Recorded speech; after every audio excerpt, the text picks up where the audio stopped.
Hi, this is Dr. B, and in this video I'm going to break down your project proposal and I'm going to give you some tips for writing that proposal. When we're writing proposals, we really need to keep in mind the big picture and the whole point of proposals, which is about changing reality.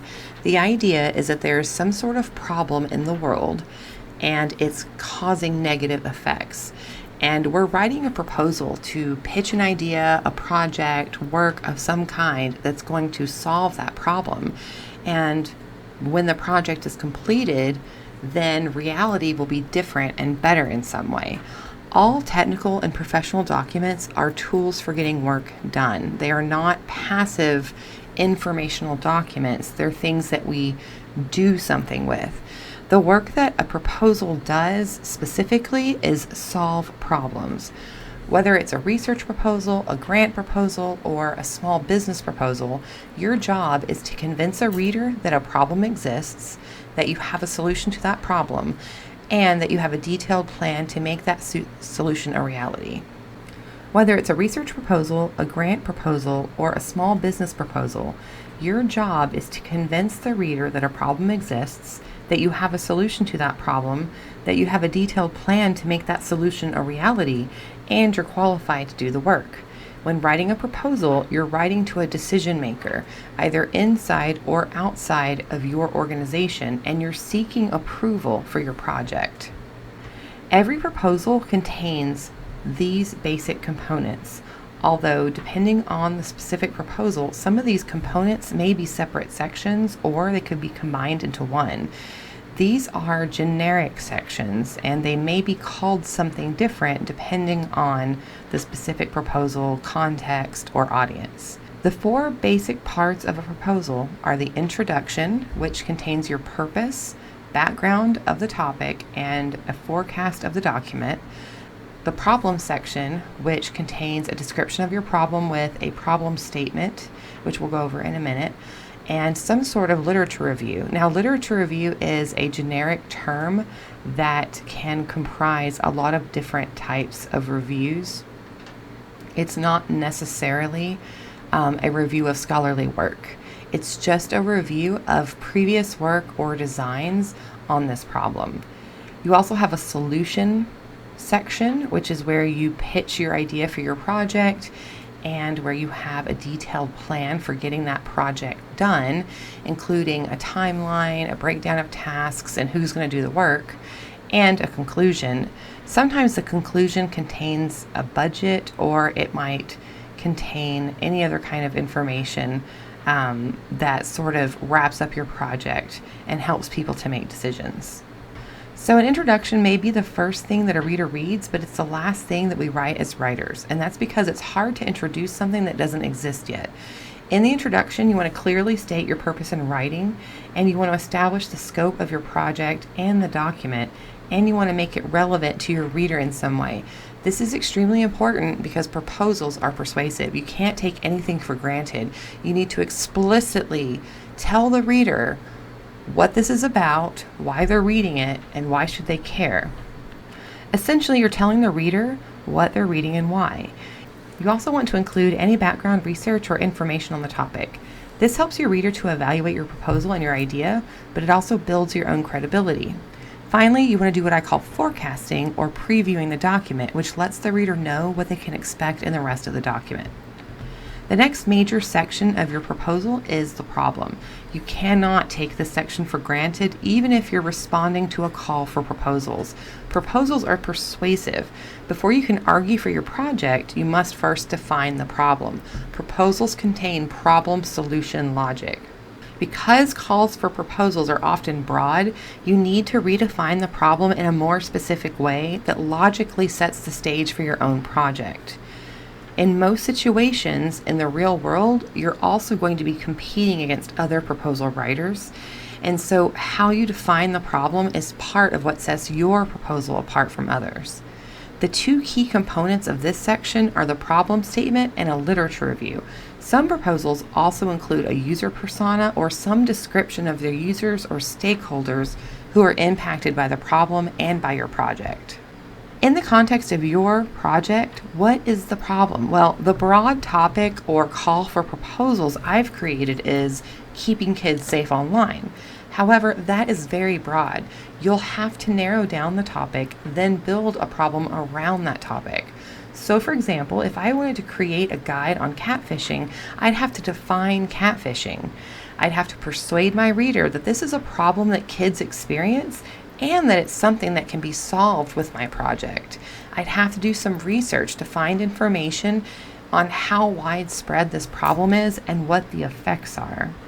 If I can't do this, then I can't convince someone to approve my project. Depending on the type of proposal, this section will have a lot of information. Essentially, you want to build a picture in the reader's mind. What is the problem or need? What are the reasons why this is a problem?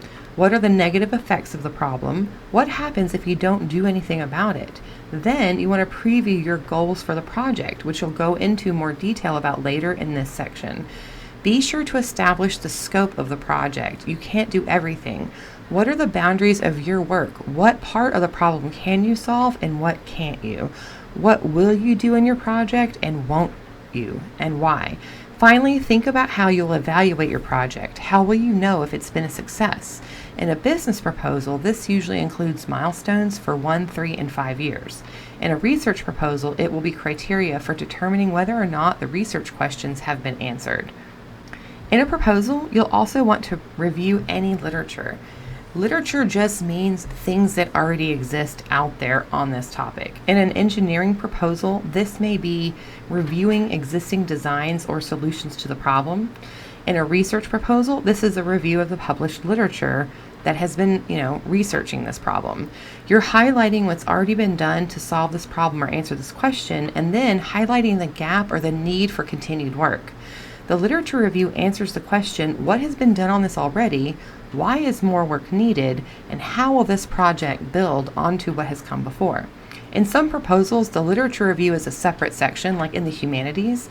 In the sciences, the literature review section is sometimes in the introduction or the background section. And in other proposals, it's in the problem section. It's just wherever it logically seems to fit. For your project, you may use a literature review in different ways. You're going to need to find sources that help you provide information about the specific problem you've chosen and the topic your guide will cover. You'll have to provide information about how other people have tried to solve this problem. So for example, if I wanted to create a guide to help kids stay safe from catfishing, I'd have to find out how other people have tried to do this before. Are there educational videos or websites devoted to this issue? How well have they worked or not? How will my project be similar but different? There are several uses of secondary sources or literature in our proposals. They help us to provide background information and define the problem.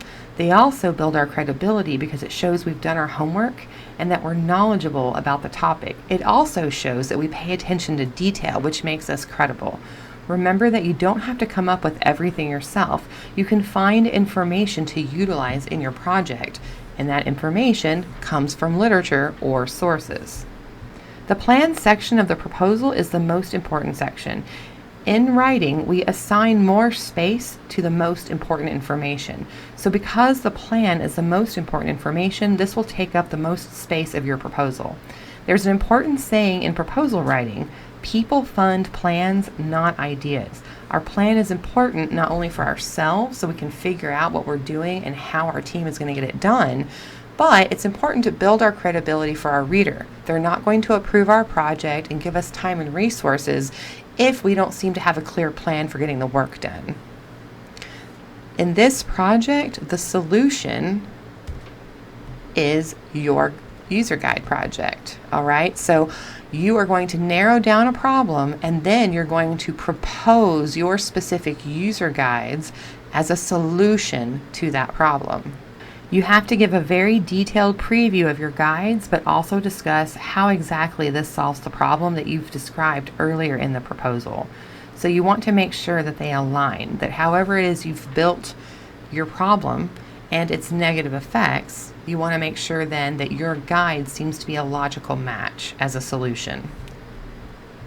The plan section starts with a detailed discussion of the objectives of your proposal. An objective is really just your goal, like what you hope to accomplish. But we want to write about it in a specific way, and we want to be reasonable. What can we actually accomplish with this project? So one of your goals is obviously going to be to create a user guide, but what goals are you hoping to accomplish by creating that user guide? Remember that you need to be persuasive.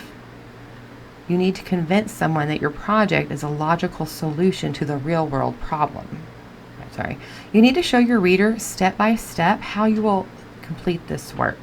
The major and minor steps are the stepping stones for achieving your objectives. Remember to be persuasive. You want to convince someone that your project is a logical solution to a real-world problem. Discuss the benefits of your work. Once you create this guide, what are some of the positive effects of this project? These are usually the opposites of the negative impact of the problem that you discussed earlier in the proposal. You also want to discuss any outcomes or deliverables. What exactly will happen or be produced by the end of your project? An outcome is more intangible, but it is a thing that occurs once your project is completed. For example, awareness, or maybe a certain shift in attitude, or some other sort of intangible but important and real outcome. A deliverable is a more tangible product, like a report or a presentation or a user guide. A good plan also includes a detailed timeline for completion of the project. This doesn't just include deadlines of assignments, but also the intra-group plan for getting the major and the minor steps done. A good plan also includes a project management and collaboration plan, which is who is going to do the work. So a proposal should include a project management plan. You want to persuade your reader that you know what you're talking about and that you're trustworthy to do the job. The reader needs to see that you've really thought about this project and can visualize specific tasks for completion of your goals. You need to talk about who's doing what work and why. Why are they trustworthy or qualified to do this work? What specific role within the project will this person have, and what are some specific assigned tasks that they will complete? This isn't just a good plan to help your group figure out who's going to do what. It's also important for your reader to feel that you have a detailed plan and can actually carry this work to completion. It's also important for me to understand who's supposed to do what so I can evaluate whether or not everyone did what they were supposed to do later. Then you'll wrap up your proposal with a conclusion. The conclusion sometimes includes a budget, or it may be a separate section depending on the proposal. Check the specific guidelines of the organization that you're writing for. For our project, you don't need a budget, but you will need a list of materials and tools. This may be something you want to include in the conclusion, or it could be something that you include in the plan section. In the conclusion section, you really want to just wrap things up and emphasize the benefits of your project. You want to anticipate any objections and overcome those objections. Conclusions are sometimes difficult for writers because we feel like we're repeating ourselves. However, our reader needs a quick recap to make sense of the most important information about what they just read. So recap the main points and spend a little time discussing their implications. Because we're trying to be persuasive, we have to provide our rationale for why this is important or why the reader should care. An important part of the conclusion is to overcome any objections. Many people make the mistake of thinking that a persuasive document only discusses positives. However, it's more persuasive to anticipate any objections or concerns the reader may have and argue for why, in spite of those concerns, the project should still be approved. Finally, a word on formatting. There are two styles of proposals: an informal proposal, which is written like a memo, and a formal proposal, which has a title page, executive summary, table of contents, and all that stuff. No matter which one you're writing, remember that you need to design your document to enable a busy reader to make decisions or take action. Just like in the beginning of the semester when you redesigned a technical letter, your own proposal should embody the features of a technical document. Please review those slides and the chapter in your textbook on document design.